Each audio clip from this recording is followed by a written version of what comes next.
Je crois que Macron il est sur une trajectoire qui maintenant ne changera pas. C'est à nous de savoir interpréter, c'est à nous de savoir qu'il n'a pas même de marge de manœuvre pour changer. Moi je pense qu'il veut aller à un extrême. C'est pas normal de réagir comme ça face à un mouvement comme ça si on ne veut pas une escalade. On est dans l'escalade, les gilets jaunes se montrent assez intelligents pour relativiser. Il faut beaucoup prendre sur soi par rapport par exemple à un week-end comme il s'est passé la semaine dernière. C'est une réalité. Il faut avoir confiance aussi dans ce mouvement parce que malgré tout il avance.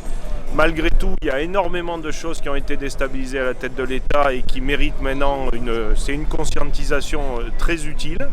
Les Français sont encore, moi je le dis toujours, le bruit des bottes, pour nous c'est un vrai problème. Le silence des pantoufles est encore pire. Mais il a cultivé son électorat. Il a su très bien faire, il a cultivé les 20%. Il est dans une stratégie électorale où avec 20% en France aujourd'hui, vu les institutions, vous arrivez à passer en force. Il l'a prouvé une fois et il ira jusqu'au bout sur cette stratégie-là. Le 80% diffus de l'extrême gauche à l'extrême droite avec une parcellisation, une morcellisation de tous les partis, il sait en jouer. Donc à nous de continuer. Moi je pense que ce mouvement avance. Je pense vraiment que l'usure elle est de leur côté. Le mouvement ne s'use pas. Et ça c'est une réalité qu'il ne veut pas entendre. Donc comment ça peut finir? Malheureusement, la stratégie du chaos, c'est lui qui l'a conduit. Ils ont l'air de craindre énormément le 1er mai. Quand moi je vois sur les réseaux Paris capitale de l'émeute, je pense à mes collègues policiers là, qui sont aujourd'hui très bien, très cool. On voit tout de suite en début de manif aujourd'hui quelles consignes on leur a données. On a très bien vu la semaine dernière comment ça s'est passé, comment ils ont morcelé.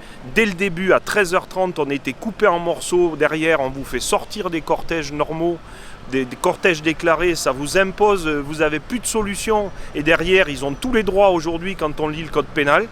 Et ils les utilisent, en plus ils les abusent. Vous aviez 2 fois plus voltigeurs, des motos maquillées. Je ne sais pas d'où elles viennent ces motos maintenant, c'est les motos des privés. Ils cachent les plaques, ils continuent, ils renforcent la répression. Je ne sais pas où ça peut aller tout ça, mais là-dedans, malheureusement, je ne sais pas. Le 1er mai va être déterminant. Je ne souhaite pas que ça soit effectivement encore des images qui tournent à travers le monde entier.